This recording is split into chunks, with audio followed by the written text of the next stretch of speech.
Telugu flame క్షణక్షణం ఆనంద వీక్షణం. Telugu serials కు సంబంధించిన అప్డేట్స్ ఎప్పటికప్పుడు మీ వరకు రావడానికి తెలుగు ఫ్లేమ్ ఛానల్ ని సబ్స్క్రైబ్ చేసి పక్కనే ఉన్న బెల్ ఐకాన్ ని యాక్టివేట్ చేయండి. రాధమ్మ కూతురు సీరియల్ జీ తెలుగులో ప్రస్తుతం మధ్యాహ్నం 12 గంటలకి ప్రేక్షకులని ఎంతగానో ఆకట్టుకుంటుంది. ఈ సీరియల్లో చాలా కాలం నుండి కనిపించని ఒక ప్రముఖ క్యారెక్టర్ ను మళ్ళీ కథలో తీసుకువచ్చారు.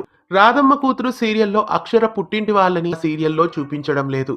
టైటిల్ రోల్ అయిన రాధమ్మ సీరియల్లో కనపడక చాలా ఎపిసోడ్సే అయింది. అలాగే ఈ సీరియల్లో కనిపించకుండా ఉన్న మరో క్యారెక్టర్ కథలో రీ ఎంట్రీ ఇచ్చింది. రాధమ్మ పెద్ద కూతురు అక్షర అక్క అయిన అర్చన క్యారెక్టర్ ను చాలా కాలం నుండి చూపించడం లేదు.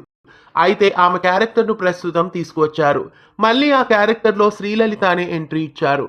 శ్రీలలిత ఇంకా పాపే మా జీవన జ్యోతి, ఎన్నెన్నో జన్మల బంధం ఇలా చాలా తెలుగు సీరియల్స్ లో ప్రేక్షకులని ఆకట్టుకున్నారు. మళ్ళీ రాధమ్మ కూతురు సీరియల్ ద్వారా అర్చన క్యారెక్టర్ లోనే ఆమె రీ ఎంట్రీ ఇచ్చారు. అప్పట్లో అపర్ణ క్యారెక్టర్ ని తీసుకొచ్చినట్లు ఇప్పుడు అర్చన క్యారెక్టర్ ని తీసుకొచ్చారు. ఇక రాధమ్మ క్యారెక్టర్ ఒకటి పెండింగ్ గా ఉంది. రాబోయే ఎపిసోడ్స్ లో రాధమ్మ క్యారెక్టర్ లో మళ్ళీ మేఘనారామి రీ ఎంట్రీ ఇస్తారేమో చూడాలి. రాధమ్మ కూతురు సీరియల్లో అర్చన క్యారెక్టర్ రీ ఎంట్రీపై మీ అభిప్రాయాన్ని కామెంట్స్ లో తెలియజేయండి.